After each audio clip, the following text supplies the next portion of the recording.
ನಮಸ್ಕಾರ. ಶಂಭೋ ಶಂಕರ ಯೂಟ್ಯೂಬ್ ಚಾನಲ್ನ ಎಲ್ಲ ಪ್ರೀತಿಯ ವೀಕ್ಷಕರಿಗೂ ಈ ವಿಶೇಷ ಪಾಡ್ಕಾಸ್ಟ್ಗೆ ಸ್ವಾಗತ ಸುಸ್ವಾಗತ. ಇವತ್ತಿನ ಪಾಡ್ಕಾಸ್ಟ್ನಲ್ಲಿ ಒಂದು ವಿಶೇಷ ಮಾಹಿತಿ, ಎಲ್ಲರೂ ಕಾಯ್ತಿರುವಂಥ ಒಂದು ವಿಷಯದ ಬಗ್ಗೆ ನಾವು ಮಾತಾಡ್ತಾ ಇದ್ದೀವಿ. ಇನ್ನೇನು ಆಷಾಢ ಮುಗಿತು, ಶ್ರಾವಣ ಬಂತು ಅಂತಂದರೆ ಹಬ್ಬಗಳ ಸಾಲೆ ಆರಂಭ ಆಗುತ್ತೆ. ಅದರಲ್ಲಿ ಬಹುಮುಖ್ಯವಾದಂಥ ಎಲ್ಲರೂ ಆಡಂಬರವಾಗಿ ಆಚರಿಸಬೇಕು ಅಂತ ಕಾಯ್ತಾ ಇರುವಂಥ ಹಬ್ಬ ಅಂದರೆ ಅದು ವರಮಹಾಲಕ್ಷ್ಮಿ ಹಬ್ಬ. ಇದೇ ಆಗಸ್ಟ್ 21ನೇ ತಾರೀಕು ವರಮಹಾಲಕ್ಷ್ಮಿ ಹಬ್ಬ ಬಂದಿರೋವಂಥದ್ದು. ಎಲ್ಲರಿಗೂ ಎಷ್ಟೊಂದು ಗೊಂದಲ ಇರುತ್ತೆ. ಹೌದಾ, ಲಕ್ಷ್ಮಿಯನ್ನು ಒಲಿಸ್ಕೊಳ್ಬೇಕು ಅಂದರೆ ಆಡಂಬರ ಬೇಕಾ, ಜಾಸ್ತಿ ಗ್ರ್ಯಾಂಡಾಗಿ ಮಾಡಬೇಕಾ, ಎಷ್ಟೊಂದು ಜನನ ಕರಿಬೇಕಾ, ಖರ್ಚು ಮಾಡಲೇಬೇಕಾ ಅಂತ ಎಲ್ಲ ಗೊಂದಲಗಳಿಗೆ ವೈಜ್ಞಾನಿಕವಾಗಿ ಹಾಗೂ ಒಂದು ಪದ್ಧತಿ ವಿಚಾರವಾಗಿ ನಮಗೆ ಉತ್ತರವನ್ನು ಕೊಡಲಿದ್ದಾರೆ. ನಮ್ಮ ಜೊತೆ ಇದ್ದಾರೆ ಮಹಾಗುರು ಅಘೋರ ವಿದ್ಯಾಪೀಠಂನ ಸಂಸ್ಥಾಪಕರು, ಪ್ರಖ್ಯಾತ ಆಸ್ಟ್ರೋನ್ಯೂಮರಾಲಜಿಸ್ಟ್ ಆದಿತ್ಯನಾರಾಯಣ ಮಹರ್ಷಿಗಳು. ಬನ್ನಿ ಅವರನ್ನು ಮಾತಾಡಿಸ್ತಾ ವರಮಹಾಲಕ್ಷ್ಮಿ ಹಬ್ಬದ ಬಗ್ಗೆ ಎಲ್ಲ ಮಾಹಿತಿಗಳನ್ನ ತಿಳ್ಕೊಳ್ಳೋಣ. ಗುರುಗಳೇ ನಮಸ್ತೆ. ನಮಸ್ಕಾರ. ವಿಶೇಷವಾಗಿ ಮನುಷ್ಯನಿಗೆ ಬರತಕ್ಕಂತಹ ಮೊದಲಿಂದ ಕೊನೆಯವರೆಗೂ ಬರ್ತಕ್ಕಂತಹ ಈ ಕಾಲಮಾನದಲ್ಲಿ ಪ್ರತಿಯೊಬ್ಬ ಮನುಷ್ಯನು ಕೂಡ ಈ ಹುಟ್ಟು, ಬಾಲ್ಯ, ಯೌವನ, ಮಧ್ಯಮ, ಮುಪ್ಪು ಇಷ್ಟು ಹಂತಗಳಲ್ಲಿ ದುಡ್ಡು ಬೇಕೇ ಬೇಕು. ದುಡ್ಡು ಇಲ್ಲದೆ ಪ್ರಪಂಚದಲ್ಲಿ ಏನು ನಡೆಯೋಕ್ಕೆ ಸಾಧ್ಯನೇ ಇಲ್ಲ. ಹೌದು ಹೌದು ಹೌದು. ಆದರೆ ಈ ದುಡ್ಡನ್ನು ಸಂಪಾದನೆ ಮಾಡ್ತಕ್ಕಂತಹ ವಿಚಾರದಲ್ಲಿ ಎಷ್ಟೋ ಜನ ಎಡೋಗ್ಬಿಡ್ತಾರೆ. ಕೆಲವರಿಗೆ ಕೋಟಿಗಟ್ಟಲೆ ದುಡ್ಡು ಬರ್ತಿರ್ತದೆ, ಕೆಲವರಿಗೆ ದುಡ್ಡೇ ಬರೋದಿಲ್ಲ, ಕೆಲವರಿಗೆ ದುಡ್ಡು ಬರ್ತಿರ್ತದೆ, ಕೆಲವು ಖರ್ಚಾಗಿ ಹೋಗ್ತದೆ. ಆದರೂ ಕೂಡ ಎಷ್ಟೋ ವಿಚಾರಗಳಲ್ಲಿ ಒಬ್ರಿದ್ದಂಗೆ ಒಬ್ರು ಇಲ್ಲ. ಎಲ್ಲಾ ಜನಗಳದ್ದು ಒಂದಲ್ಲ ಒಂದು ತಾರತಮ್ಯ ಇದ್ದೇ ಇರ್ತದೆ.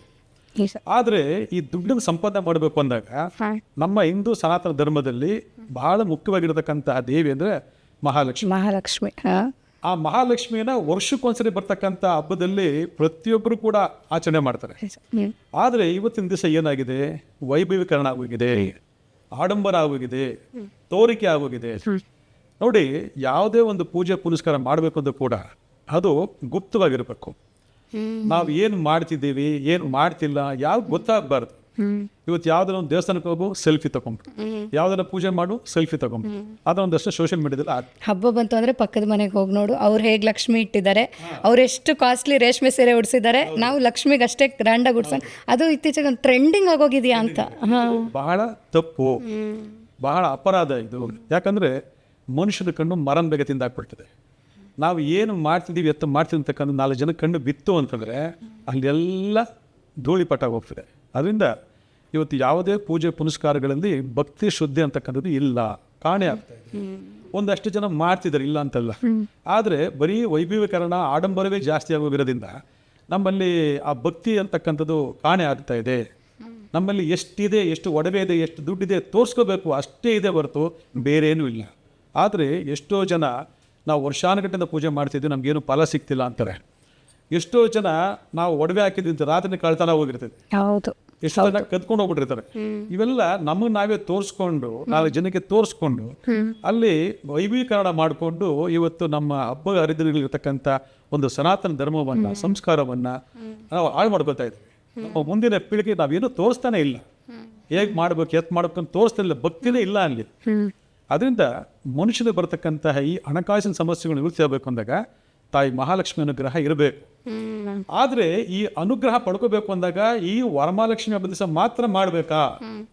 ಆದರೆ ಪುರಾಣಗಳಲ್ಲಿ ಹೇಳ್ತಾರೆ ಲಕ್ಷ್ಮಿ ಅಲಂಕಾರ ಪ್ರಿಯೆ ಅಂತ ಹೇಳಿ. ಅಂದರೆ ಅಲಂಕಾರ ಮಾಡ್ಬೋದು, ಚಿನ್ನದಿಂದನೇ ತುಂಬಿಸೋದು ಬೇಡ. ಯಾವ ರೀತಿ ಲಕ್ಷ್ಮಿಯನ್ನು ಉಳಿಸ್ಕೊಳ್ಳೋದು ಹಂಗಾದ್ರೆ? ಇರ್ತಕ್ಕಂಥವ್ರು ವೈಭವೀಕರಣದಲ್ಲಿ ಒಡವೆ, ವಸ್ತ್ರ ಎಲ್ಲ ಹಾಕಿ ತುಂಬ ಅಲಂಕಾರ ಮಾಡ್ತಾರೆ. ಪಾಪ ಇಲ್ದಿರೋರಿಗೆ, ಹೌದು ಮಧ್ಯಮವ್ರದವ್ರಿಗೆ, ಇಲ್ದವ್ರಿಗೆ ಏನು ಮಾಡಬೇಕು? ಅವ್ರಿಗೆ ಅಲಂಕಾರ ಮಾಡಲಿ ಅಂದ್ರೆ ದೇವಿ ಒಲಿಯೋದೇ ಇಲ್ವಾ? ಒಲಿತಾಳೆ. ಅಲಂಕಾರ ಮಾಡಿ ಹೊಲಿಸ್ಕೋಬೇಕು ಅಂತಲ್ಲ. ಬಹಳ ಮುಖ್ಯವಾಗಿ ನಾನು ಇವತ್ತು ಹೇಳ್ಕೊಡ್ತೀನಿ ಯಾವ ರೀತಿ ಮಾಡಬೇಕು ಅಂತ. ಇದು ಇಡೀ ಜ್ಯೋತಿಷ್ ಶಾಸ್ತ್ರದಲ್ಲೇ ಬಹಳ ವಿಭಿನ್ನವಾಗಿರ್ತಕ್ಕಂಥ ಒಂದು ಪ್ರಯತ್ನ. ಯಾಕೆಂತಂದ್ರೆ ಯಾವುದೇ ಒಂದು ದೈವನ ಆಕರ್ಷಣೆ ಮಾಡ್ಕೋಬೇಕು, ಹೊಲಿಸ್ಕೋಬೇಕು ಅಂತಂದ್ರೆ ಭಕ್ತಿ ಪ್ರಧಾನ, ನಂಬಿಕೆ ಪ್ರಧಾನ. ಈ ಭಕ್ತಿ ನಂಬಿಕೆ ಇಲ್ಲ ಅಂತಂದ್ರೆ ನಾವು ಏನೂ ಸಾಧನೆ ಮಾಡೋಕ್ಕಾಗಲ್ಲ ಜೀವನದಲ್ಲಿ, ಆಯ್ತಾ? ಅದರಲ್ಲಿ ಬಹಳ ವಿಶೇಷವಾಗಿ ತಾಯಿ ಮಹಾಲಕ್ಷ್ಮಿಗೆ ಅಲಂಕಾರ ಪ್ರಿಯ ಆದ್ರೂ ಕೂಡ ವಿಷ್ಣು ಭಗವಾನ್ ಕೂಡ ಅಲಂಕಾರ ಪ್ರಿಯ, ಆಯ್ತಾ? ಶಿವ ಅಭಿಷೇಕ ಪ್ರಿಯ, ಆಯ್ತಾ? ಇಲ್ಲಿ ತಾಯಿ ಮಹಾಲಕ್ಷ್ಮಿನ ಹೊಲಿಸ್ಕೊಳ್ಬೇಕು ಅಂತಂದಾಗ ಬಹಳ ವಿಶೇಷ ಮಾಡಬೇಕಾಗಿರೋದು ನಮ್ಮ ಜಾತಿಯಲ್ಲಿರ್ತಕ್ಕಂತಹ ಜನ್ಮ ದೋಷಗಳು, ಜನ್ಮಾಂತರ ದೋಷಗಳನ್ನ ಫಸ್ಟ್ ನಿವೃತ್ತಿ ಮಾಡ್ಕೊಂಡ್ಬಿಡ್ಬೇಕು. ಇವತ್ತು ಕಾಲಮಾನ ಲೆಕ್ಕಾಚಾರದಲ್ಲಿ ಕೆಲವೊಂದು ಒಳ್ಳೆ ಗ್ರಹ ದಶೆಗಳಲ್ಲಿ ಅಂದರೆ ಗುರು ದಶೆ ಆಗಿರ್ಬೋದು, ಬುಧ ದಶೆ ಆಗಿರ್ಬೋದು, ಶುಕ್ರ ದಶೆ ಆಗಿರ್ಬೋದು, ಇಂಥ ಸಂದರ್ಭಗಳಲ್ಲಿ ನಮಗೆ ಹಣಕಾಸಿನ ತೀವ್ರತೆ ಬಂದ್ಬಿಡ್ತದೆ. ಆದರೆ ಅದು ಎಷ್ಟು ಜನದಲ್ಲಿ ಸ್ಥಿರವಾಗಿದೆ, ಬರುತ್ತೆ ಹೊಟ್ಟೋಗ್ತದೆ. ಆದರೆ ಈ ಬರುತ್ತೆ ಹೊಟ್ಟೋಗುತ್ತೆ ಅಂತಕ್ಕಂಥ ಲೆಕ್ಕಾಚಾರದಲ್ಲಿ ಯಾಕೆ ಅನ್ನೋದ್ರ ಬಗ್ಗೆ ಒಬ್ಬರು ಪ್ರಶ್ನೆ ಮಾಡ್ಕೊಳ್ಳಲ್ಲ. ಇವತ್ತು ಪ್ರತಿಯೊಬ್ಬರಿಗೂ ಸಾಲ ಇದೆ, ಹೌದು, ಪ್ರತಿಯೊಬ್ಬರಿಗೂ ಸಾಲ ಇದೆ, ಇಡೀ ದೇಶಕ್ಕೆ ಸಾಲ ಇದೆ. ಆಗಿದ್ದಾಗ ಸಾಲವಿಲ್ಲದ ಮನುಷ್ಯ ಯಾರಿದ್ದಾರೆ? ಒಬ್ರು ಒಂದಲ್ಲ ಒಂದು ಸಾಲ ಮಾಡಿ ಸಿಗಾಕೊಳ್ತಾನೆ ಇರ್ತಾರೆ. ಸಾಲ ಅಂದ್ರೆ ಯಾರು? ಶನಿದೇವರು. ಆಯ್ತಾ? ಅಷ್ಟೈಶ್ವರ್ಯಗಳು ಅದು ಯಾರು? ಮಹಾಲಕ್ಷ್ಮಿ, ಶುಕ್ರ ಗ್ರಹ. ಅಂದ್ರೆ ನಂಬರ್ 6. ನಂಬರ್ 6, ನಂಬರ್ 8 ಈ ಒಂದು ಗ್ರಹಗಳ ತಾರತಮ್ಯಕ್ಕೆ ಸಿಕ್ಕಾಕೊಂಡ್ಬಿಟ್ರೆ ನಾವು ಜೀವನದಲ್ಲಿ ಬರ್ತಾ ಇರುತ್ತೆ, ಹೋಗ್ತಾ ಇರುತ್ತೆ, ಬರ್ತಾ ಇರುತ್ತೆ, ಹೋಗ್ತಾ ಇರುತ್ತೆ, ನಿಲ್ಲಲ್ಲ ಒಂದು ಕಡೆ. EMI ಕಟ್ಟಬೇಕು ಅಂತ ಲೆಕ್ಕಾಚಾರ ಬಂದ್ಬಿಡುತ್ತೆ. ಅದರಿಂದ ನಾನು ಹೇಳ್ತಕ್ಕಂಥ ಏನಂದ್ರೆ, ಮೊದಲು ಜಾತಕವನ್ನ ಸರಿಯಾದಂಥ ಗುರು ಮಾರ್ಗದರ್ಶನದಲ್ಲಿ ಫಸ್ಟ್ ಕ್ಲಿಯರ್ ಮಾಡ್ಕೊಳ್ಳಿ. ಈ ಕ್ಲಿಯರ್ ಮಾಡ್ಕೊಂಡಾದ್ಮೇಲೆ ತಾಯಿ ಲಕ್ಷ್ಮಿಗೆ ಸಂಬಂಧಪಟ್ಟಂತ ಸ್ಥಾನ ಇದೆ, ಪ್ರತಿಯೊಬ್ಬ ಜಾತಕದಲ್ಲೂ ಇದೆ.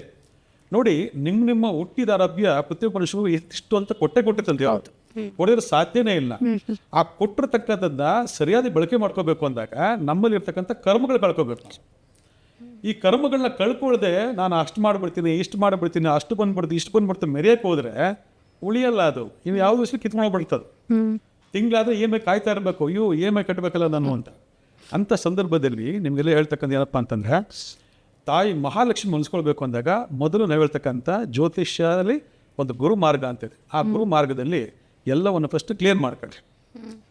ಜನ್ಮಾಂತರ ದೋಷ, ಜನ್ಮ ದೋಷ, ಭೂಮಿ ದೋಷ, ಈ 3 ಕ್ಲಿಯರ್ ಮಾಡ್ಕೊಂಡಾದ್ಮೇಲೆ ನಿಮ್ಮ ಜಾತಕದಲ್ಲಿ ಒಂದು ಕುಂಡಲಿ ಇದೆ. ಆ ಜಾತಕದ ಕುಂಡಲಿನಲ್ಲಿ ವೃಷಭ ರಾಶಿ ಅಂತ ಹೊಂದಿರ್ತದೆ. ವೃಷಭ ರಾಶಿ ಮತ್ತು ತುಲಾ ರಾಶಿಗೆ ಅಧಿಪತಿ ದೇವತೆ ಯಾರು? ಶುಕ್ರ ಭಗವಾನ್. ಅಂದ್ರೆ ನಂಬರ್ 6. ಆ ಶುಕ್ರ ರಾಶಿಯಲ್ಲಿ ನಿಮಗೆ ಸೂರ್ಯ, ಚಂದ್ರ, ಗುರು, ಬುಧ, ಶುಕ್ರ ಇವರೆಲ್ಲ ಗ್ರಹಗಳ ಒಂದು ಸಮ್ಮಿಲನ ಇತ್ತು ಅಂತಂದಾಗ ನಿಮಗೆ ಆ ತಾಯಿ ಅನುಗ್ರಹ 100% ಇದ್ದೇ ಇರ್ತದೆ. ಆದರೆ ಅದೇ ಇದರಲ್ಲಿ ಈ 4, 7, 8 ಈ ಥರ ಯಾವ್ದಾದ್ರು ಗ್ರಹಗಳ ಸಮ್ಮಿಲನ ಇತ್ತು ಅಂತಂದಾಗ ಅಲ್ಲಿ ಬಾಧಕಾಧಿಪತಿ ಕುತ್ಕೊಂಡಿರ್ತದೆ. ಆಗ ನನಗೆ ದುಡ್ಡು ಬರುತ್ತೆ, ನನಗೆ ಹೊಟ್ಟೋಗುತ್ತೆ, ದುಡ್ಡೇ ಬರಲ್ಲ, ನಾನು ಒಂದೊಂದು ಪೈಸೆ ಕಷ್ಟಪಡ್ತಾ ಇದ್ದೀನಿ ಅಂತಂದ್ರೆ ಅದು ನಿಮ್ಗಳ ಜಾತಕದ ಪ್ರತಿಫಲವೇ ಹೊರತು ಬೇರೆ ಏನೂ ಅಲ್ಲ. ಅದನ್ನ ಅಲ್ಲಿ ಸರಿ ಮಾಡ್ಕೊಳ್ಬೇಕು. ಸರಿ ಮಾಡಬೇಕು. ಸರಿನೇ ಮಾಡ್ಕೊಂಡಿಲ್ಲ, ನನಗೆ ಅಷ್ಟು ಬರಬೇಕು, ಇಷ್ಟು ಬರಬೇಕು, ಅದನ್ನ ಮಾಡಿ ಇದು ಮಾಡ್ತೀನಿ, ಅಡ್ಡದಾರ್ಲಿ ಹಿಡಿಯೋಕೆ ಅಂದ್ರೆ ಜಾತಕ ದೋಷ ಇಟ್ಕೊಂಡು ಯಾವುದೇ ವ್ರತ ಮಾಡಿದ್ರು ಅದು ಫಲಿಸಲ್ಲ ಅಂತ. ಪ್ರಯೋಜನ ಇಲ್ಲ. ವ್ರತಗಳು ಫಲಿಸುತ್ತೆ, ಆದ್ರೆ ಇಷ್ಟು ಪರ್ಸೆಂಟೇಜ್ ಫಲಿಸುತ್ತೆ, 100% ಫಲಿಸಲ್ಲ ನಿಮಗೆ. ಯಾಕಂದ್ರೆ ಯಾವುದೇ ಒಂದು ದೈವವನ್ನು ನಂಬಿಕೆ ಇಟ್ಟು ಮಾಡಿದಾಗ ಅದು ಇಷ್ಟು ಪರ್ಸೆಂಟೇಜ್ ಅಂತ ಒಂದು ಫಲ ಸಿಗುತ್ತೆ ನಮಗೆ, ಅದು ಯಾವುದು ಫಲ ನಮಗೆ ಸಿಗೋದೆ. ಈ ರೀತಿ ಮೊದಲು ನಾವು ಬೇಸ್ಮೆಂಟನ್ನು ಸರಿ ಮಾಡ್ಕೋಬೇಕು. ನಮ್ಮಲ್ಲಿ ಯಾರು ಇದಕ್ಕೆ ರೆಡಿ ಇಲ್ಲ. ಪ್ರತಿಯೊಬ್ಬರು ಮಾಡೋದೇನಿದ್ರೆ 20ನೇ ತಾರೀಕು ಅಮ್ಮನ ಪೂಜೆ ಬರ್ತಾ ಇದೆ, ಹಬ್ಬ ಬರ್ತಾ ಇದೆ, ವೈಭವೀಕರಣ ಮಾಡ್ಬಿಡೋದು ಅಷ್ಟೇ. ಸಾಲ ಮಾಡಿ ಆದ್ರೂ ತುಪ್ಪ ತಿನ್ನೋ ಥರ ಜೋರ ಹಬ್ಬ ಮಾಡೋದು. ಹೌದು. ಅದರಿಂದ ಇದೆಲ್ಲ ಬದಿಗೊತ್ತಿ ಭಕ್ತಿ ಶುದ್ಧಗಳನ್ನು ಮಾಡಬೇಕಾದ ಕೆಲಸ ಏನಪ್ಪ ಅಂತಂದ್ರೆ, ಈ ತಾಯಿ ಅಮ್ಮನವರಿಗೆ ತುಂಬ ವೈಭವೀಕರಣ ಬೇಕಂದ್ರೆ ಖಂಡಿತ ಇಲ್ಲ. ಏನೇನು ಮಾಡಬೇಕು ಅಂತ ಕೆಲವೊಂದೆಲ್ಲ ಹೇಳ್ಕೊಡ್ತೀನಿ. ಸಿಂಪಲ್ ಆಗಿ ಹೇಳೋದೆಲ್ಲ ಪ್ರತಿಯೊಬ್ಬರು ನೋಡಿ, ಇದರಲ್ಲಿ ಯಾವುದೇ ಭೇದ ಭಾವ ಇಲ್ಲ, ಯಾವುದೇ ಧರ್ಮ ಪಂಗಡ ಅವೆಲ್ಲ ಏನಿಲ್ಲ. ಪ್ರತಿಯೊಬ್ಬರು ಕೂಡ ಬಡವರು ಮಾಡಬಹುದು, ಶ್ರೀಮಂತರು ಮಾಡಬಹುದು. ತಾಯಿ ಎಲ್ಲರಿಗೂ ಒಲಿತಾಳೆ. ಗುಡಿಸಲಿಗೂ ತಾಯಿ ಹೋಗ್ತಾಳೆ, ಗುಡಿಸಲಿಗೂ ತಾಯಿ ಹೋಗ್ತಾಳೆ. ದೊಡ್ಡ ಮಹಿಳೆಯರಿಗೆ ಹೋಗ್ಬೇಕು ಅಂತ ಅಲ್ಲ, ಗುಡಿಸಲಿಗೂ ತಾಯಿ ಹೋಗ್ತಾಳೆ. ಆದ್ರೆ ನಮ್ಮಲ್ಲಿ ಆ ಭಕ್ತಿ ಶ್ರದ್ಧೆ ಇರಬೇಕು, ಆ ನಂಬಿಕೆ ಇರಬೇಕು, ಆ ಧರ್ಮ ಇರಬೇಕು, ನಮ್ಮಲ್ಲಿ ಸಾತ್ವಿಕವಾಗಿರ್ತಕ್ಕಂಥ ಗುಣಗಳಿರಬೇಕು.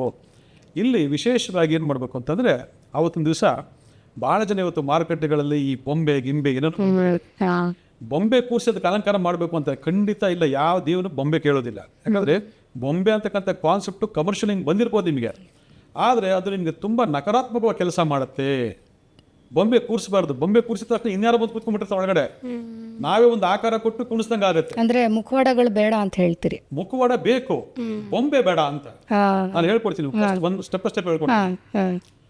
ಮನೆ ಗಿನೆ ಎಲ್ಲ ಶುದ್ಧವಾಗಿ ತಾರಿಸಿ ಗುಡಿಸಿ ಶುದ್ಧವಾಗಿ ಮಾಡಿ ಮನೆ ಶುದ್ಧ ಮಾಡಿ ನೀವೇನು ಮಾಡಬೇಕು, ಒಂದು ದೇವ್ರ ಮನೇಲಿ ಒಂದು ಮನೆ ಇಟ್ಟು, ದೇವ್ರ ಮನೆ ಇದ್ದು ದೇವ್ರ ಮನೆ ಮಾಡಿ, ಇಲ್ಲಾಂದ್ರೆ ಯಾವ್ದನ್ನ ಒಂದು ದೇವ ಮೂಲೆನೋ ಉತ್ತರ ಕುಬೇರ ಮೂಲೆ ಅಂತ ಹೇಳ್ತೀವಿ, ಉತ್ತರದ ಭಾಗದಲ್ಲ ಒಂದು ಮನೆ ಇಟ್ಟು ಅದ್ರ ಮೇಲೆ ಒಂದು ಶುದ್ಧವಾಗಿರ್ತಕ್ಕಂಥ ಒಂದು ವಸ್ತ್ರವನ್ನು ಇಟ್ಟು ಅದ್ರ ಮೇಲೆ ಒಂದು ತಟ್ಟೆನಲ್ಲಿ ಅಕ್ಕಿಯನ್ನು ತುಂಬಿಟ್ಟು ಅಕ್ಕಿ ಮೇಲೆ ಒಂದು ಕಳಸನ ಸ್ಥಾಪನೆ ಅಂತ. ಕಳಸ ಅಂತಂದ್ರೆ ಭಾಳ ಜನ ಏನೇನೋ ತಿಳ್ಕೊಂಡ್ಬಿಟ್ಟಿರ್ತಾರೆ. ನೋಡಿ, ಇಲ್ಲಿ ವಿಶೇಷವಾಗಿ ಒಂದು ಲೋಹಕ್ಕೂ ಒಂದು ಗ್ರಹಗಳಿಗೂ ಒಂದು ಅನುಬಂಧ ಸಂಬಂಧ ಇರುತ್ತೆ. ಲೋಹ ಬೇರೆ ಅಲ್ಲ, ನಂಬರ್ಸ್ ಬೇರೆ, ಗ್ರಹ ಬೇರೆ ಅಲ್ಲ. ಅಲ್ಲಿಗೆ ನಂಬರ್ 6 ಪ್ರತಿಸ್ತಕ್ಕಂಥ ಎಲ್ರಿಗೂ ಕೈಗೆಟ್ಟತಕ್ಕಂಥ ಒಂದು ಲೋಹ ಹೇಳ್ತೀನಿ. ಲೋಹ ಏನಂದ್ರೆ ತಾಮ್ರ. ತಾಮ್ರದ ಕಳಸವನ್ನು ಅಲ್ಲಿ ಸ್ಥಾಪನೆ ಮಾಡಿ, ಆಯ್ತಾ, ಮಾವಿನ ಎಲೆಯನ್ನು ಸ್ಥಾಪನೆ ಮಾಡಿ, ಶುದ್ಧವಾದ ನೀರನ್ನು ಹಾಕಿ, ನೀರು ಹಾಕಿ ಒಂದು ಸ್ವಲ್ಪ ಪಚ್ಚ ಕರ್ಪೂರವನ್ನು ಒಳಗಡೆ ಹಾಕಿ, ಆಯ್ತಾ, ಅದ್ರ ಮೇಲೆ ಅರಿಶಿನ ಮಿಶ್ರಿತ ಒಂದು ತೆಂಗಿನಕಾಯಿನ ಕುಣಿಸ್ಬಿಟ್ಟು ಅದಕ್ಕೆ ಒಂದು ಲಕ್ಷ್ಮೀ ಮುಖವಾಡವನ್ನು ಸೇರಿಸಿ. ಅದು ತಾಮ್ರದಾಗಿರ್ಬೋದು, ಈಗ ಎಲ್ಲರೂ ಮನೇಲಿ ಬೆಳ್ಳಿ ಮುಖವಾಡ ಇದ್ದೇ ಇರ್ತದೆ. ದುಡ್ಡು ಜಾಸ್ತಿ ಇದ್ರೆ ಅನುಕೂಲ ಇತ್ತು ಅಂದರೆ ಚಿನ್ನದ ಕಳಸ, ಬೆಳ್ಳಿ ಕಳಸ ಸ್ಥಾಪನೆ ಮಾಡ್ಕೊಳ್ಳಿ, ಚಿನ್ನದ ಮುಖವಾಡ ಹಾಕೊಳ್ಳಿ, ಆಯ್ತಾ. ಬೆಳ್ಳಿ ಮುಖವಾಡ ಎಲ್ಲರೂ ಇದ್ದೇ ಇರ್ತದೆ. ಬೆಳ್ಳಿ ಮುಖವಾಡ ಅಂತ ತಾಮ್ರದ ಮುಖವಾಡ ಸಿಗುತ್ತದೆ, ಆಯ್ತಾ. ಅದನ್ನೇ ಇಟ್ಟು ಫ್ಲಸ್ ಮಾಡಿ ಬಿಳಿ ಮಲ್ಲಿಗೆ ಹೂವು ಮತ್ತೆ ಅರಿಶಿನ ಬಣ್ಣದ ಹೂವು ಮತ್ತೆ ಕೆಂಪು ಈ ಥರದನ್ನ ನೀವು ಅಲಂಕಾರ ಇಟ್ಕೋಬೇಕು. ಇಲ್ಲಿ ಸೀರೆ ಯಾವ್ದು ಉಡಿಸ್ಬೇಕು, ಯಾವ ಬಣ್ಣ ಉಡಿಸ್ಬೇಕು ಅಂತಕ್ಕಂಥ ಭಾಳ ಜನರಲ್ಲಿ ಅನುಮಾನ ಇದೆ. ಕೆಂಪು ಸೀರೆಯನ್ನು ಉಡಿಸಿ ದೇವಿಗೆ, ಕೆಂಪು ಸೀರೆ ಉಡಿಸಿ ನಿಮ್ಗೆ ಹೆಂಗೆ ಮನಸ್ಸು ಇಷ್ಟ ಬರೋದು ಆ ರೀತಿ ಒಂದು ಅಲಂಕಾರ ಮಾಡಿ. ಯಾಕಂದ್ರೆ ಅಲಂಕಾರ ಮಾಡ್ತಕ್ಕಂಥ ಸಂದರ್ಭದಲ್ಲಿ ಆ ಭಕ್ತಿ ಶುದ್ಧ ಇರಬೇಕು. ಭಕ್ತಿಯಿಂದ ನಾವು ಆ ಕೆಲಸ ಮಾಡಬೇಕು. ಅಲ್ಲಿ ಯಾರಿಗೋ ಬೈಕೊಂಡು, ಅಲ್ಲಿ ಯಾರಿಗೋ ಏನೋ ಮಾತಾಡ್ಕೊಂಡು, ಕೆಟ್ಟದಲ್ಲಿ ಯೋಚನೆ ಮಾಡಿಕೊಂಡು, ನಾನೇನೋ ಮಾಡ್ಬೇಕು, ಎಲ್ಲ ಮಾಡ್ತಾ ಇದ್ದೆ ನಾನು ಮಾಡ್ಬೇಕಂತ ಮಾಡಿದ್ರೆ ಪ್ರಯೋಜನ ಇಲ್ಲ. ನೋಡಿ, ನಿಮ್ಗೆ ಇವೆಲ್ಲ ಏನು ಮಾಡೋಕ್ಕಾಗಲ್ವಾ? ಆ ತಾಯಿ ಮಹಾಲಕ್ಷ್ಮಿ ಫೋಟೋದಿಂದ ಒಂದು ಭಕ್ತಿಯಿಂದ 4 ಹೂವನ್ನ ಅರ್ಪಣೆ ಮಾಡಿ ಸಾಕು, ತಾಯಿ ಸ್ವೀಕಾರ ಮಾಡ್ಕೊಂಡ್ಬಿಡ್ತಾರೆ. ಹಿಂಗೇ ಮಾಡ್ಬೇಕು ಅಂತಲ್ಲ, ಬಟ್ ಶಿಸ್ತಿರೋದು ಇದು. ಈ ಸಿಸ್ಟಮಲ್ಲಿ ಮಾಡ್ಬೇಕು, ಇಷ್ಟೇ ಸಿಸ್ಟಮ್, ಬೇರೆ ಏನು ಅವಶ್ಯಕತೆ ಇಲ್ಲ. ಇದೆಲ್ಲ ಮಾಡಿಕೊಂಡು ಭಕ್ತಿ ಶುದ್ಧಿಗಳಿಂದ ಪೂಜೆಗಳನ್ನ ಮಾಡಿ, ಆಯ್ತಾ, ಲಕ್ಷ್ಮಿ ಅಷ್ಟೋತ್ತರ, ಕನಕದಾರ ಅಷ್ಟೋತ್ತರ ಅಥವಾ ಲಕ್ಷ್ಮೀ ಸಹಸ್ರನಾಮ ಇಷ್ಟನ್ನು ಮಾಡ್ಕೊಳ್ಳಿ ಸಾಕು, ಬೇರೆ ಇನ್ನೇನು ಬೇಕಾಗಿಲ್ಲ. ಶ್ರದ್ಧೆ, ಭಕ್ತಿ, ಶುಚಿತ್ವ, ತಾಯಿಗೆ ಹೇಳ್ತಕ್ಕಂಥದ್ದು ಮಡಿ, ಇದೆಲ್ಲವನ್ನು ಅನುಸರಣೆ ಮಾಡ್ಕೊಂಡು ಮಾಡ್ಬಿಟ್ಟ ಅಂತಂದ್ರೆ ಒಲ್ದು ಬಂದ್ಬಿಡ್ತಾಳೆ ತಾಯಿ. ಆಮೇಲೆ ವರ್ಷಕ್ಕೊಂದ್ಸರಿ ಮಾಡೋದು ಸಾಕ ಅಂತ ಭಾಳ ಜನ ಇದೆ. ಇದು ತಪ್ಪು ಕಲ್ಪನೆ. ನೋಡಿ, ಮನುಷ್ಯನಿಗೆ ಹಣದ ಅವಶ್ಯಕತೆ ಪ್ರತಿನಿತ್ಯ ಬೇಕು. ನಾವು ತಾಯಿಯನ್ನು ವರ್ಷಕ್ಕೊಂದ್ಸರಿ ಕರ್ಕೊಂಡ್ಬಂದು ಪೂಜೆ ಮಾಡ್ತಕ್ಕಂಥದ್ದು ಯಾವ ಲೆಕ್ಕ ಇದು? ದಿನನಿತ್ಯ ಆ ತಾಯಿಯ ಅನುಗ್ರಹ, ಪೂಜೆ ಆಗಲೇಬೇಕು. ಆದರೆ ಈ ರೀತಿ ಒಂದು ಸಿಸ್ಟಮೆಟಿಕ್ ಮಾಡ್ತಕ್ಕಂಥ ಒಂದು ಪೂಜೆ ಏನಿದೆ, ಬರೀ ವರಮಹಾಲಕ್ಷ್ಮಿ ದಿವಸ ಮಾತ್ರ ಮಾಡೋದಲ್ಲ, 6 months 6 ತಿಂಗಳಿಗೊಂದ್ಸರಿ ಮಾಡಬೇಕಾಗ್ತದೆ. ಪ್ರತಿಯೊಬ್ಬರು ಕೇಳಿಸ್ಕೊಳ್ಳಿ, 6 ತಿಂಗಳಿಗೊಮ್ಮೆ ತಾಯಿಯನ್ನು ಇದೇ ಸಿಸ್ಟಮ್ನಲ್ಲಿ ಕೂರಿಸಿ ಮಾಡಬೇಕಾಗ್ತದೆ. ನನ್ನ ಕ್ಯಾಲೆಂಡರ್ಲಿ ವರಮಹಾಲಕ್ಷ್ಮಿ ಬಂದಿಲ್ಲ, ನಾನು ಮಾಡೋಕ್ಕಾಗಲ್ಲ ಅಂತಕ್ಕಂಥ ಬೇಡ. ನೀವು ಸಿಸ್ಟಮ್ ಮಾಡ್ಕೊಳ್ಳಿ, 6 monthsಗೊಂದ್ಸರಿ ಮಾಡ್ತೀನಿ. ಯಾಕಂದ್ರೆ ಇವತ್ತೆಲ್ಲ ಬಿಸಿ, ಹೌದು, ಆಯ್ತಾ. ಪುರುಷರು ಬಿಸಿ, ಸ್ತ್ರೀಯರು ಬಿಸಿ, ಎಲ್ಲರೂ ಬಿಸಿ. ಎಷ್ಟೋ ಮನೆಗಳಲ್ಲಿ ಪ್ರತಿನಿತ್ಯ ಪೂಜೆ ಕೂಡ ಮಾಡಲ್ಲ. ಎಲ್ಲ ಮಾರ್ಬಿಟ್ಟಿದ್ದಾರೆ. ಯಾವ ರಜಾ ಬಂದಾಗ ಆ ದೇವಸ್ಥಾನ ಈ ದೇವಸ್ಥಾನ ಹೋಗ್ತಾರೆ, ಜಾಲಿಟಿ, ಆಯ್ತಾ. ಅಲ್ಲಿ ಭಕ್ತಿ ಶುದ್ಧಿ ಅಂತ ಇಲ್ಲವೇ ಇಲ್ಲ.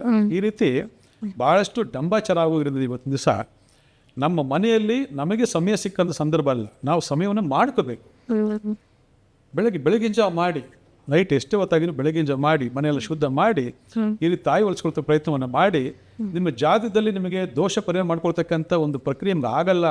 ಆರ್ಥಿಕ ವ್ಯವಸ್ಥೆ ಇಲ್ಲ, ನನಗೆ ಮಾರ್ಗದರ್ಶನ ಇಲ್ಲ ಅಂದ್ರೂ ಕೂಡ ಆ ಭಗವಂತನನ್ನ, ತಾಯಿಯನ್ನ ಭಕ್ತಿ ಶುದ್ಧಿಗಳಿಂದ ಮಾಡ್ತಾ ಬಂದ್ರೆ ಆ ಕರ್ಮ ಅಂತಕ್ಕಂಥದ್ದು ಅವಳೇ ಕಲಿತಾ ಬರ್ತಾರೆ. ಈ ರೀತಿ ಒಂದು ಸಿಸ್ಟಮೆಟಿಕ್ ಮಾಡ್ತಾ ಬಂದ್ರೆ ಎಲ್ಲ ಅನುಕೂಲ ಆಗುತ್ತೆ. ಇದು ಒಂದು ಲೆಕ್ಕಾಚಾರವನ್ನು ಕೂಡ ಇತ್ತೀಚೆಗೆ ಬಹಳ ಒಂದು ವಿಚಾರ ಆಗೋಗಿದೆ. ಅದೇ ನಾನೇ ಕೇಳೋಣ ಅನ್ಕೊಂಡಿದ್ದೆ ಗುರುಗಳೇ. ಇನ್ನು ಕಾಮಧೇನುಗೆ ನಾವು ಹೇಳ್ತೀವಿ ಬಾಲದಲ್ಲಿ ಲಕ್ಷ್ಮಿ ಇದ್ದಾಳೆ ಅಂತ ಹೇಳಿ, ಇನ್ನು ಮನೆಗಳಲ್ಲೂ ಹೇಳ್ತಾರೆ ಕಸದಲ್ಲಿ ಲಕ್ಷ್ಮಿ ಇದ್ದಾಳೆ, ಪರ್ಕೆನಲ್ಲಿ ಲಕ್ಷ್ಮಿ ಇರ್ತಾಳೆ ಅಂತ. ಮಾನವನ ದೇಹದಲ್ಲೂ ಕೂಡ ಒಂದು ಯಾವುದಾದ್ರೂ ಒಂದು ಭಾಗದಲ್ಲಿ ಲಕ್ಷ್ಮಿ ಇರ್ತಾಳೆ. ಅದನ್ನು ನೀವು ಪದ್ಧತಿನಲ್ಲಿ ಪುರಾಣದಲ್ಲಿ ಏನು ಹೇಳಿದ್ದಾರೆ ಅದನ್ನು ನಮಗೆ ಹೇಳಿ, ಸಿಕ್ಕಾಪಟ್ಟೆ ಟ್ರೆಂಡಿಂಗ್ ಆಗ್ತಾ ಇದೆ. ಬಟ್ ಆದರೆ ಜನಗಳು ಇದನ್ನು ಯಾವ ಥರ ಸ್ವೀಕಾರ ಆಗ್ತಾ ಇದೆ ಅಂತಂದರೆ, ಎಲ್ಲೋ ಒಂದು ಕಡೆ ನಮ್ಮ ಸನಾತನ ಧರ್ಮ ಎಲ್ಲಿಗೆ ಹೋಗ್ತಾ ಇದೆಯಪ್ಪ ಅಂತ ನಾವೆಲ್ಲ ಕುತ್ಕೊಂಡು ಯೋಚನೆ ಮಾಡುವಂಥ ಪರಿಸ್ಥಿತಿ ಬಂದಿದೆ. ನೀವು ಹೇಳಿ, ಲಕ್ಷ್ಮಿಗೂ ಒಬ್ಬ ಮಾನವನ ದೇಹಕ್ಕೂ ಏನು ಸಂಬಂಧ ಇದೆ? ಮಾನವನ ದೇಹವೇ ದೇಗುಲ ಅಂತ ಹೇಳ್ತೀವಿ, ಅಲ್ಲಿ ಲಕ್ಷ್ಮಿಯನ್ನು ಎಲ್ಲಿ ಪೂಜಿಸಬೇಕು? ನೋಡಿ, ಇತ್ತೀಚಿನ ದಿನಗಳಲ್ಲಿ ಭಾಳಷ್ಟು ಈ ಅರ್ಧಂಬರ್ಧ ತಿಳ್ಕೊಳ್ತಕ್ಕಂಥ ಈ ಹೆಬ್ಬೆಟ್ಟು ಹಾಕೋಕ್ಕೂ ಇರೋದಿಲ್ಲ ಇಂಥವರೆಲ್ಲ ಏನು ಮಾಡ್ತಾರೆ ಅಂತಂದರೆ, ಈ ನಮ್ಮ ಸನಾತನ ಧರ್ಮವನ್ನು ಹಾಳು ಮಾಡ್ತಾ ಇದ್ದಾರೆ. ತಾಯಿ ಮಹಾಲಕ್ಷ್ಮಿ ಅಂದರೆ ಆ ಪೂಜನೆಯ ಭಾವನೆ ಇರಬೇಕು ನನಗೆ. ಅದನ್ನು ಎಲ್ಲೆಲ್ಲೋ ಹೋಲಿಕೆ ಮಾಡ್ಕೊಳ್ತಕ್ಕಂಥದ್ದು ಅಕ್ಷಮವಾದ ಅಪರಾಧ. ಅದಕ್ಕೆಲ್ಲ ತಕ್ಕ ದಂಡನೆಯನ್ನು ತಿಂದ್ಕೊಳ್ತಾರೆ. ಇಲ್ಲಿ ಭಾಳ ವಿಶೇಷವಾಗಿ ನಿಮಗೆಲ್ಲ ಒಂದು ಹೇಳ್ಕೊಡ್ತೀನಿ, ಒಂದು ಶ್ಲೋಕ ಇದೆ. ಇವತ್ತು ಭಾಳ ಜನ ಇದನ್ನು ಮಾಡ್ತಾರೆ. ಏನಂತ ಹೇಳ್ತಾರೆ, ಕೈ ಹಿಂಗೆ ಇಟ್ಕೊಂಡ್ಬಿಟ್ಟು, ಕರಾಗ್ರೆ ವಸತಿ ಲಕ್ಷ್ಮೀ, ಕರಮೂಲೆ ಮಧ್ಯೆ ಸರಸ್ವತಿ, ಕರಮೂಲೆ ಸ್ಥಿತೆ ಗೌರಿ, ಗೌರಿ ಪ್ರಭಾತೆ ವಿಷ್ಣು ಅಂತೇಳಿ ಶ್ಲೋಕ ಹೇಳಿ. ಈಗ ನಾವು ಕರಾಗ್ರೆ ವಸತಿ ಲಕ್ಷ್ಮಿ, ಕರಮಧ್ಯೆ ಸರಸ್ವತಿ, ಕರಮೂಲೆ ಸಹ ವಿಷ್ಣುತಃ ಅಂತ ಅಂತಕ್ಕಂಥ ಒಂದು ಮಂತ್ರ ಇದೆಯಲ್ಲ, ಇದು ನಾವು ಯಾಕೆ ಹೇಳ್ತೀವಿ? ಇಲ್ಲಿ ಏನಿದೆ, ಈ ಕೈ ಇಟ್ಕೊಂಡು ನಾವು ಹಿಂಗೆ ಇದನ್ನ ಯಾಕೆ ಹೇಳ್ತೀವಿ ನಾವು? ಇದನ್ನ ಪ್ರತಿಯೊಬ್ಬರು ಅರ್ಥ ಮಾಡ್ಕೋಬೇಕು. ಯಾರು 1000 ಜನ ಹೇಳಿ, ಇದು ವಿಷ್ಣುವಿನ ಹಸ್ತ. ವಿಷ್ಣುವಿನ ಪ್ರತಿಯೊಬ್ಬರು ಪುರುಷನ, ಪ್ರತಿಯೊಬ್ಬ ಸ್ತ್ರೀಯ ಕೈದಲ್ಲಿ ವಿಷ್ಣು ಮತ್ತೆ ಮಹಾಲಕ್ಷ್ಮಿ ವಾಸ ಮಾಡ್ತಾರೆ. ನಾವು ನಿಮ್ಗೊಂದು ಇನ್ನೊಂದು ಎಕ್ಸಾಂಪಲ್ ಕೊಡ್ತೀನಿ. ಇವತ್ತು ಒಂದು ಹಣ ತಗೊಳ್ತೀವಿ, ಹಣ ತಗೊಳ್ಕೊಂಡು ನಾವೇನ್ ಮಾಡ್ತೀವಿ, ಹಿಂಗೆ ಎಣಿಸ್ತೀವಿ, 1 2 3 4 ಬೆರಳು ತುದಿನಲ್ಲೇ ಎಣಿಸೋದು. ಬೆರಳು ಎಣಿಸ್ತೀವಿ. ತಾಯಿ ಮಹಾಲಕ್ಷ್ಮಿಗೆ ಹೇಳ್ತೀವಿ ಇಲ್ಲಿ ಈ ಕರಾಗ್ರ ವಸತಿ ಲಕ್ಷ್ಮಿ ಅಂತ ಹೇಳ್ತೀನಿ. ಅಲ್ಲಿಗೆ ಕರಾಗ್ರ ವಸತಿ ಲಕ್ಷ್ಮಿ ಅಂತಂದ್ರೆ ಈ ಬೆರಳು ತುದಿಲಿ ಲಕ್ಷ್ಮಿ ಇದೆ ಅಂತ ಅರ್ಥ ಅಂತ. ಹೌದು. ಈ ತುದಿಲಿರೋ ಲಕ್ಷ್ಮಿನ ಬಿಟ್ಟುಬಿಟ್ಟು ನೀವು ಎಲ್ಲೆಲ್ಲೋ ತಗೊಂಡೋಗಿ ಇದೆ ದೇವಿ ಇದೆ ಅಂತ ಹೋಲಿಸಿದ್ರೆ ಇದು ಅಕ್ಷರ ಅಪರಾಧ ಅಂತ. ಅಲ್ಲಿಗೆ ನಮ್ಮ ಪುರಾತನ ಸಂಸ್ಕೃತಿ ಇರತಕ್ಕಂಥ ಈ ಧರ್ಮ, ನಮ್ಮ ಇಂದಿನ ಋಷಿ ಮುನಿಗಳು, ನಮ್ಮ ಗುರುಗಳು ಹೇಳ್ಕೊಡ್ತಕ್ಕಂಥ ಈ ಲೆಕ್ಕಾಚಾರವನ್ನ ಮರೆತು ಬಿಟ್ಟು ಯಾರೋ ಡಂಬಾಚಾರ ಬಗ್ಗೆ ಮಾತಾಡ್ಕೊಂಡು ಎಲ್ಲೆಲ್ಲೋ ಮಿಸ್ಗೈಡ್ ಮಾಡ್ತಿದ್ರೆ ನೀವು ಯಾಕೆ ಕೇಳ್ತೀರ ಅದನ್ನ ಟೋಲ್ ಯಾಕೆ ಮಾಡ್ತೀರಾ ನೀವು? ಅಸಹ್ಯ ಅದು. ಹೌದು. ಆಯ್ತಾ? ನಮ್ಮ ಲಕ್ಷ್ಮಿನ ಜೊತೆಗೆ ನಾವು ಹರಾಜಾಗ್ತಾ ಇದೀವಿ ಒಂದು ದಿವಸ. ಇಲ್ಲೇ ಇದೆ, ಕೈ ಬೆರಳಲ್ಲೇ ಇದೆ. ಇದು ಮಹಾವಿಷ್ಣುವಿನ ಹಸ್ತ. ಇಲ್ಲೇ 3 ಜನ ಇದ್ದಾರೆ. ಲಕ್ಷ್ಮಿನೂ ಇದ್ದಾಳೆ, ಸರಸ್ವತಿಯೂ ಇದ್ದಾಳೆ, ಮಹಾವಿಷ್ಣುನೂ ಇದ್ದಾರೆ. ಇಲ್ಲಿದೆ. ಆದ್ರೆ ಇವತ್ತು ಏನಾಗಿದೆ, ನಾವು ದುಡ್ಡು ಎಣಿಸೋದನ್ನೇ ಮರ್ತಿಬಿಟ್ಟಿದ್ದೀವಿ. ಇವತ್ತೆಲ್ಲ ಫೋನ್ ಪೇ, ಡಿಜಿಟಲ್ ಪೇ ಬಂತ, ಟಕ್ ಟಕ್ ಕಳಿಸ್ಬಿಡಂಗೆ ಅಷ್ಟೇ. ನಾವು ದುಡ್ಡೇ ಎಣಿಸ್ತಾ ಇಲ್ಲ. ನಿಮ್ಗೆ ಗೊತ್ತಾ, ಪ್ರತಿಯೊಬ್ಬರಿಗೂ ಲಕ್ಷ್ಮಿ ಭಗವಂತ ಈ ಕೈಲಿ ಕೊಟ್ಟಿದ್ದಾನೆ. ಆ ಲಕ್ಷ್ಮಿಯನ್ನ ನಾವು ಪ್ರತಿನಿತ್ಯ ನೋಡಬೇಕು, ಪ್ರತಿನಿತ್ಯ ಮುಟ್ಟಬೇಕು, ಪ್ರತಿನಿತ್ಯ ಎಣಿಸ್ಬೇಕು. ಎಣಿಸಿ ನಮ್ಮ ಮನೆ ಕ್ಯಾಶ್ ಬಾಕ್ಸ್ ತಗೊಂಡು ಇಡಬೇಕು. ಅವೆಲ್ಲ ಒಂದು ಲೆಕ್ಕಾಚಾರ. ಅಂದ್ರೆ ಪರ್ಸ್ ಇಟ್ಕೊಂಡು ತಿರುಗಾಡೋರೆ ಕಡಿಮೆ ಆಗ್ಬಿಟ್ಟಿದ್ದಾರೆ ಇವಾಗ ಅಂತ. ಯಾರು ತರಕಾರಿ ಮಾರ್ತಕ್ಕಂಥ ಒಂದು ಸಣ್ಣ ತಳ್ಳು ಗಾಡಿಯಲ್ಲೂ ಫೋನ್ ಪೇ ಮಾಡ್ಬಿಡಿ ಹಣ ಅಂತಾರೆ. ಅಂದ್ರೆ ಆ ಮಟ್ಟಿಗೆ ಇವತ್ತು ನಮ್ಮ ವ್ಯವಸ್ಥೆ ಬಂದಿದೆ. ಬಂದ್ಕೊಳ್ಳಿ, ವ್ಯವಸ್ಥೆ ಬರಲಿ. ಆದರೆ ನಮ್ಮಲ್ಲಿ ಆ ಸನಾತನ ಧರ್ಮ, ನಮ್ಮ ಹಿರಿಯರು ಹಾಕ್ಬಿಡ್ತಕ್ಕಂಥ ಸಂಸ್ಕಾರಗಳು ಜ್ಞಾಪಕ ಇರಬೇಕಲ್ವಾ? ಅಂದ್ರೆ ಭಕ್ತಿ ಕೂಡ ಮರಿತಾ ಇದ್ದಾರೆ. ಭಕ್ತಿ ಭಯ ಏನೂ ಇಲ್ಲ. ದುಡ್ಡು ತೆಗೆದು ಕಡೆ ಹಾಕ್ತಾರೆ, ಎಲ್ಲ ಹಾಕ್ತಾರೆ, ಎಲ್ಲ ಕಡೆ ಹಾಕ್ತಾರೆ, ದಿನ ಕೆಳಗಡೆ, ಹಾಸಿಗೆ ಕೆಳಗಡೆ, ಎಲ್ಲೆಲ್ಲ ತೊಗೊಂಡಾಗ ಹಾಕ್ತಾರೆ. ಮರ್ಯಾದೆನೇ ಇಲ್ಲ. ಅದಕ್ಕೆ ದಟ್ಟ ದಾರಿದೆ ಬರ್ತಾ ಇದೆ ಇವತ್ತೊಂದು ದಿವಸ. ಲಕ್ಷ್ಮಿ ಒಂದು ಸರಿ ಕೋಪಗೊಂಡ್ರೆ ಮುಗೀತು ನಿಮ್ಮ ಕತೆ. ಹೌದು. ಇನ್ನು ನೀವು ಏನು ಜನ್ಮತ್ತು ಮಾಡೋಕ್ಕಾಗಲ್ಲ. ಅಲ್ಲಿ 1 ರೂಪಾಯಿ ಒಲಿಬೇಕು ನೀವು. ಆದರೆ ಆ ಲಕ್ಷ್ಮಿಗೆ ಗೌರವ ಕೊಡ್ತಕ್ಕಂತಹ ಸಂದರ್ಭದಲ್ಲಿ ಯಾರು ಏನೇ ಮಾಡ್ಕೊಳ್ಳಿ, ಏನೇ ವ್ಯವಸ್ಥೆ ಬರಲಿ, ನಮ್ಮಲ್ಲಿ ನಾವು ನಮ್ಮತನನ ಬಿಟ್ಕೊಡ್ಬಾರ್ದು, ನಮ್ಮ ಧರ್ಮವನ್ನು ಬಿಟ್ಕೊಡ್ಬಾರ್ದು, ನಮ್ಮ ಸಂಸ್ಕಾರಗಳನ್ನ ಬಿಟ್ಕೊಡ್ಬಾರ್ದು. ನೀವು ಎಲ್ಲ ಮರಿತಾ ಇದ್ದೀರಾ. ನಿಮ್ಮ ಮಕ್ಕಳಿಗೆ ಏನು ಹೇಳ್ಕೊಡ್ತಾ ಇದ್ದೀರಾ? ನೀವು ಏನು ತಿಳಿಸ್ಕೊಡ್ತಿದ್ದೀರಾ? ಎಲ್ಲಿ ನೋಡಿದ್ರು ಫೋನ್ ಪೇ, ಗೂಗಲ್ ಪೇ. ಎಲ್ಲಿ ನೋಡಿದ್ರು ಇಲ್ಲ, ದುಡ್ಡಿಲ್ಲ. ಆದರೆ ಆ ಗೂಗಲ್ ಪೇ ಅಂದ್ರೆ ಎಷ್ಟು ನಷ್ಟ ಆಗ್ತಿದೆ ಗೊತ್ತಿದೆಯಾ? ಗೊತ್ತಿಲ್ಲ. ಇವತ್ತು ಯಾರಿಗಾದ್ರೂ 1,000 ರೂಪಾಯಿ ಕೊಡಪ್ಪ ಅಂದ್ರೆ ನಾವು ದುಡ್ಡು ತಗೊಂಡ್ರೆ ಹೆಂಗಪ್ಪ ಕೊಡೋದು ಅಂತ ಅನ್ಕೊಳ್ತೀವಿ. ಹಿಂಸೆ ಆಗುತ್ತೆ. ಹೌದು. ಅದೇ ಫೋನ್ ಪೇ ಟಕ್ ಟಕ್ ಹಂಗೆ ಅಷ್ಟೇ, ಕಣ್ಣು ಕಾಣಿಸಲ್ಲ. ಅದು ಫೋನ್ ಪೇ ಹೋಗ್ಬಿಟ್ಟು ಹೊರಟಾಗ್ತದೆ. ಇವತ್ತು ಅದೇ ಫೋನ್ ಗೂಗಲ್ ಪೇ ಅಂದ್ರೆ ಎಷ್ಟು ಸ್ಕ್ಯಾಮ್ಗಳು ನಡೀತಾ ಇದೆ, ಎಷ್ಟು ಲಕ್ಷಾಂತರ ಕೋಟ್ಯಾಂತರ ರೂಪಾಯಿ ಕಳ್ಕೊಳ್ತಾ ಇದ್ದೀರಾ ನೀವು. ಅದು ಅರಿವೇ ಇಲ್ಲ. ಅದೇ ನೀವು ದುಡ್ಡು ತಂದು ಕದಿಯಕ್ಕಾಗತ್ತಾ? ಯಾರಾದ್ರು ಬಂದು ಅದ್ರಲ್ಲಿ ವೈಟ್ ಮನಿ, ಬ್ಲ್ಯಾಕ್ ಮನಿ, ಅದು ಆಯ್ತಾ? ಆದ್ರೆ ಬ್ಯಾಂಕಲ್ಲಿ ಇಟ್ಟಿದೀವಿ ಅಂತಂದ್ರೆ ಅದು ವೈಟ್ ಮನಿ, ಮನೇಲಿ ಇಟ್ಟಿದ್ರೆ ಬ್ಲ್ಯಾಕ್ ಮನಿ. ಅದೇ ಕ್ಯಾಶ್ ಜಾಸ್ತಿ ಇಟ್ಕೊಳ್ಳೋದು ಸಮಸ್ಯೆನೇ ಇವಾಗ. ಅಂದ್ರೆ ಲಕ್ಷ್ಮಿ ಜಾಸ್ತಿ ಇದ್ರೂ ಕೂಡ ಭಯ ಪಡುವಂತ ಪರಿಸ್ಥಿತಿ ಕೆಲವರಿಗೆ. ಕೆಲವರಿಗೆಲ್ಲ. ಆದ್ರೆ ನಮ್ಮ ಸನಾತನ ಧರ್ಮದ ಪದ್ಧತಿ ಏನಪ್ಪಾ ಅಂತಂದ್ರೆ, ಪ್ರತಿನಿತ್ಯ ನಾವು ಕಷ್ಟಪಟ್ಟು ದುಡಿತಕ್ಕಂತಹ ಆ ಹಣವನ್ನ ನಾವೆಣಿಸಿ ನಮ್ಮ ಕ್ಯಾಶ್ ಬಾಕ್ಸಲ್ಲಿ ಇಡಬೇಕು. ಎಣಿಸ್ಬೇಕು. ದಿನ ಎಣಿಸಿದಾಗ ಏನಾಗುತ್ತೆ, ಈ ಕೈ ಬಳಿರ್ತಕ್ಕಂತಹ ಆ ಮಹಾಲಕ್ಷ್ಮಿ ಆಕ್ಟಿವೇಶನ್ ಆಗ್ತದೆ. ನೀವು ಆಕ್ಟಿವೇಶನ್ ಮಾಡ್ತಾ ಇಲ್ಲ, ನೀವು ಪೂಜೆನೇ ಮಾಡ್ತಿಲ್ಲ, ನೀವು ದೇವಸ್ಥಾನಕ್ಕೆ ಹೋಗ್ತಿಲ್ಲ, ಸುಮ್ಮನೆ ದುಡಿ ದುಡಿ ದುಡಿ. ಎಲ್ಲಿಂದ ಬರ್ತದೆ? ಎಷ್ಟೋ ಕಂಪ್ನಿಗಳಲ್ಲಿ ಸ್ಯಾಲ್ರಿನೇ ಕೊಡಲ್ಲ, ಸ್ಯಾಲ್ರಿನೇ ಬರಲ್ಲ, ದುಡ್ಡು ಬರಬೇಕಲ್ಲ, ಎಲ್ಲಿಂದ ಬರ್ತದೆ? ಅವನು ಮುಳುಗೋಗಿರ್ತಾನೆ, ಇವರು ಮುಳುಗ್ತಾ ಇರ್ತಾರೆ. ಇನ್ನು ಜೀವನ ಹೇಗೆ ಮಾಡ್ತೀರಾ ನೀವು? ಎಲ್ಲ ಮರಿತಾ ಇದ್ದೀರಾ. ವ್ಯವಸ್ಥೆ 1000 ಬರಲಿ, ವಿಜ್ಞಾನ 1000 ಬೆಳೀಲಿ, ನಾವು ಬದಲಾಗೋದು ಬೇಡ. ನಾವು ಬದಲಾಗಬಾರ್ದು. ನಮ್ಮಲ್ಲಿ ಅದಕ್ಕೆ ಹೊಂದಾಣಿಕೆ ಮಾಡಿಕೊಂಡು ನಮ್ಮ ಸನಾತನ ಧರ್ಮವನ್ನು ಕಾಪಾಡ್ಕೊಂಡು ಹೋಗ್ಬೇಕು. ನಮ್ಮ ಮುಂದಿನ ಜನರೇಷನ್ಗೆ ಹೇಳ್ತಾ ಹೋಗ್ಬೇಕು. ನಿಜ. ಇದರಲ್ಲಿ ತುಂಬಾ ವಿಷಯಗಳಿದೆ. ಪ್ರತಿಯೊಬ್ಬರು ಶ್ರೀಮಂತರಾಗ್ಬೋದು, ಪ್ರತಿಯೊಬ್ಬರು ಧನವಂತರಾಗ್ಬೋದು, ದುಡ್ಡು ಹಣಕಾಸು ಎಲ್ಲವನ್ನೂ ಗಳಿಸ್ಬೋದು. ನೋಡಿ, ಈಗ ಈ ತಾಯಿ ವರಮಹಾಲಕ್ಷ್ಮಿ ಹಬ್ಬವನ್ನು ಮಾಡೋದ್ರಿಂದ ಏನು ಪ್ರಯೋಜನ ಅಂತ ಬಹಳ ಜನ ಕೇಳ್ತಾರೆ. ಒಂದು ಆರ್ಥಿಕದ ವ್ಯವಸ್ಥೆ ನಿಮ್ಗೆ ಬಲ ಆಗ್ತದೆ, ಒಂದು ಸಂತಾನ ಅಭಿವೃದ್ಧಿ ಆಗ್ತದೆ, ಒಂದು ಆರೋಗ್ಯ ಬಗ್ಗೆ ಸಿಗ್ತದೆ. ಎಲ್ಲರೂ ಮಾಡಬಹುದು, ಎಲ್ಲರೂ ಮಾಡ್ಬೋದು. ನಾನು ಹೇಳಿದ್ನಲ್ಲ, ಯಾವುದೇ ಧರ್ಮ ಪಂಗಡ ಅವೆಲ್ಲ ಭೇದ ಭಾವನೆ ಇಲ್ಲ. ಎಲ್ಲರೂ ಒಂದೇ, ಎಲ್ಲರೂ ಮಾಡ್ಬೋದು. ಭಾಳ ಜನ ಮಾಡ್ತಿದ್ದಾರೆ. ಇನ್ನು ಗುರುಗಳೇ, ಈ ವರ್ಷದ ವರಮಹಾಲಕ್ಷ್ಮಿ ಹಬ್ಬ 21ನೇ ತಾರೀಕು ಬಂದಿರುವಂಥದ್ದು. ಅಂದರೆ ತುಂಬ ಜನ ಅಭಿಮಾನಿಗಳಿದ್ದಾರೆ, ನಿಮಗೆ ಒಂದು ನ್ಯೂಮರಾಲಜಿ ಬಗ್ಗೆ ಪ್ರಶ್ನೆ ಕೇಳುವಂಥವರೇ ಜಾಸ್ತಿ. ಈ ಹಬ್ಬ ಇಂಥ ಡೇಟ್ನಲ್ಲಿ ಬಂದಾಗ ಅದರ ಒಂದು ರಿಸಲ್ಟ್ ಯಾವ ರೀತಿ ಇರುತ್ತೆ ಅಂತ ಹೇಳಿ. ಈ ವರ್ಷ 21ನೇ ತಾರೀಕು ಶುಕ್ರವಾರ ವರಮಹಾಲಕ್ಷ್ಮಿ ಹಬ್ಬ ಬಂದಿರೋದು. ಸೊ 21ಕ್ಕೂ ಲಕ್ಷ್ಮಿ ಹಬ್ಬಕ್ಕೂ ನೀವು ಯಾವ ರೀತಿ ಕನೆಕ್ಷನ್ ಹೇಳ್ತೀರಿ ನಾವು? ನೋಡಿ, 21/8/2026 ಅಂತಕ್ಕಂಥ ಕಾಂಬಿನೇಷನ್ ತಗೊಂಡಾಗ ಬರ್ತ್ ನಂಬರ್ 3, ಫ್ಯೂಚರ್ ನಂಬರ್ 3 ಈ ತಿಂಗಳಲ್ಲಿ. ಯಾಕಂದ್ರೆ ಬರ್ತ್ ನಂಬರ್ ಫ್ಯೂಚರ್ ಎರಡು ಒಂದೇ ಬಂದಿದೆ. ತುಂಬಾ ಅದ್ಭುತವಾಗಿರೋ ದಿನ.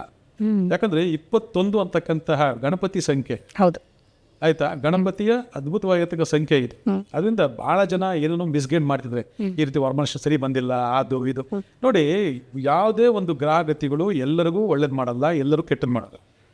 ಕೆಲವು ಮಾಸ, ಕೆಲವು ತಿಂಗಳು, ಕೆಲವು ವರ್ಷ, ಇಂತಿಷ್ಟು ದಿನಗಳಿಗೆ ಒಳ್ಳೇದು, ಇದರಲ್ಲಿ ಕೆಟ್ಟದ್ದು, ಅದು ವಿಧಿ ನಿಯಮ, ಪ್ರಕೃತಿ ನಿಯಮ. ಅದು ಕಾಲದೋಷಗಳು ನಡೀತಾ ಹೋಗ್ತಾ ಇರ್ತದೆ. ಬಟ್ ಎಲ್ಲವೂ ನಮಗೆ ಆಗುತ್ತೆ ಅಂತೇಳಿ ಈ ರಾಶಿ ಬಸ್ ತಿಳ್ಕೊಂಡು, ಸಾವಿರಾರು ಕೋಟಿ ಜನಗಳಿಗೆ ಎಲ್ಲ ಒಂದೇ ರಾಶಿ, ಒಂದೇ ಭವಿಷ್ಯ. ಹೌದು, ಅದೆಲ್ಲ ಅಸಂಬದ್ಧವಾಗಿರ್ತಕ್ಕಂಥ ಹೇಳಿಕೆಗಳು. ಅದರಿಂದ ಅದನ್ನೆಲ್ಲ ನಂಬದೆ ವಿಚಾರವಂತರಾಗಿ ತರ್ಕಜೀವಿಗಳಾಗಿ ನಮ್ಮ ಸನಾತನ ಧರ್ಮದಲ್ಲಿ ಏನು ಹೇಳ್ಕೊಟ್ಟಿದ್ದಾರೆ ಅದಷ್ಟು ಮಾತ್ರ ಫಾಲೋ ಮಾಡಿ. ಜಾಸ್ತಿ ತಲೆ ಕೆಡ್ಸ್ಕೊಳ್ಳೋದು ಬೇಡ. 1000 ಜನ 1000 ಬಂದು ಹೇಳ್ಕೊಂಡು ಹೋಗ್ಲಿ, ತಲೆ ಕೆಡ್ಸ್ಕೊಳ್ಳಬೇಡಿ. ನಿಮ್ಮ ಧರ್ಮ, ನಿಮ್ಮ ಸಂಸ್ಕಾರವನ್ನು ಯಾವತ್ತೂ ಬಿಡಕ್ ಹೋಗ್ಬೇಡಿ. ನೀವು ನಿಮ್ಮ ಮಕ್ಕಳಿಗೆ ಕಲಿಸಿ, ಅದು ಮುಂದೆ ಬೆಳ್ಕೊಂಡು ಹೋಗ್ತಾ ಇರ್ತದೆ. ನಮ್ಮನ್ನ ನಾವು ಗೆಲ್ದೇ ಇರೋರು ಯಾರೋ ಹೇಳ್ದಾಗ ಏನಾಗುತ್ತೆ, ನಾವು ಸೋತೋಗ್ಬಿಡ್ತೀವಿ, ಜೀವನದಲ್ಲೇ ಸೋತೋಗ್ಬಿಡ್ತೀವಿ ನಾವು. ಅದಕ್ಕೆ ಅವಕಾಶ ಮಾಡಿಕೊಡ್ಬೇಡಿ ಅಂತ ಹೇಳ್ತೇನೆ.